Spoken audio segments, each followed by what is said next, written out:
पूर्णिमा को ही समाप्त हो गया था। अभी जो चल रहा था ये सरकारी कुंभ था। देश की सारी पार्टियां हमने 17 मार्च को अंतिम निर्णय करने के लिए उनको समय दिया है। महाकुंभ पर शंकराचार्य स्वामी अविमुक्तेश्वरानंद सरस्वती का बड़ा बयान वायरल हो रहा है। महाकुंभ को शंकराचार्य स्वामी अविमुक्तेश्वरानंद ने सरकारी कुंभ बताया है। बता दें कि महाशिवरात्रि के स्नान के साथ ही बुधवार को प्रयागराज में महाकुंभ 2025 का समापन हो गया, लेकिन इस पर जगद्गुरु शंकराचार्य स्वामी अविमुक्तेश्वरानंद ने सवाल उठाए हैं।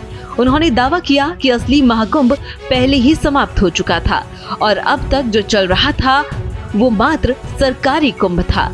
ये पहली बार नहीं है जब उन्होंने महाकुंभ को लेकर सवाल खड़े किए हैं। इससे पहले भी वो सफाई व्यवस्था और तैयारियों को लेकर प्रशासन को घेर चुके हैं। शंकराचार्य स्वामी अविमुक्तेश्वरानंद सरस्वती जी महाराज ने प्रयागराज में आयोजित महाकुंभ को लेकर ये बड़ा बयान दिया है। उन्होंने कहा कि माघ पूर्णिमा को ही महाकुंभ समाप्त हो गया और जो कुछ अभी तक चल रहा है वो मात्र सरकारी कुंभ है। शास्त्रों का हवाला देते हुए उन्होंने कहा कि शास्त्रीय परिभाषा के अनुसार महाकुंभ केवल माघ महीने में ही होता है और माघ पूर्णिमा को समाप्त हो जाता है।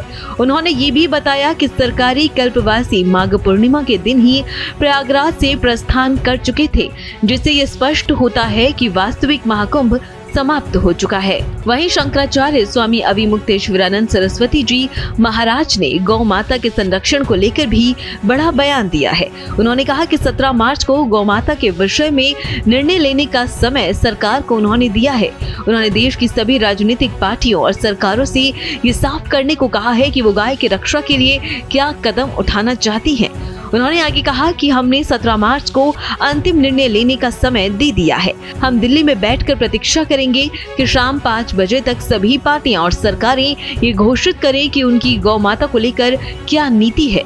उसके बाद हम आगे की रणनीति तय करेंगे। पूर्णिमा को ही समाप्त हो गया था। अभी जो चल रहा था ये सरकारी कुंभ था। जो शास्त्रीय कुंभ की परिभाषा है वो माघ महीने में होता है। माघ महीने की पूर्णिमा को वो पूरा हो गया। सारे कल्पवासी वहाँ से माघ महीने की पूर्णिमा को ही जा चुके थे, तो कुंभ तो तभी पूरा हो गया था। 17 मार्च को आप लोग का कुछ आंदोलन है क्या? 17 मार्च को गौ माता के लिए हम लोगों ने समय दिया है कि जितने देश में पार्टियां हैं, जितने सरकारें हैं, वो सब लोग मिलकर के बताएं कि आखिर क्या चाहती हैं। वो गाय की हत्या रोकना चाहती हैं कि गाय की हत्या को जैसे आजादी के बाद से अब तक जारी रखा है वैसे ही आगे भी जारी रखना चाहती हैं। तो हमने 17 मार्च को अंतिम निर्णय करने के लिए उनको समय दिया है।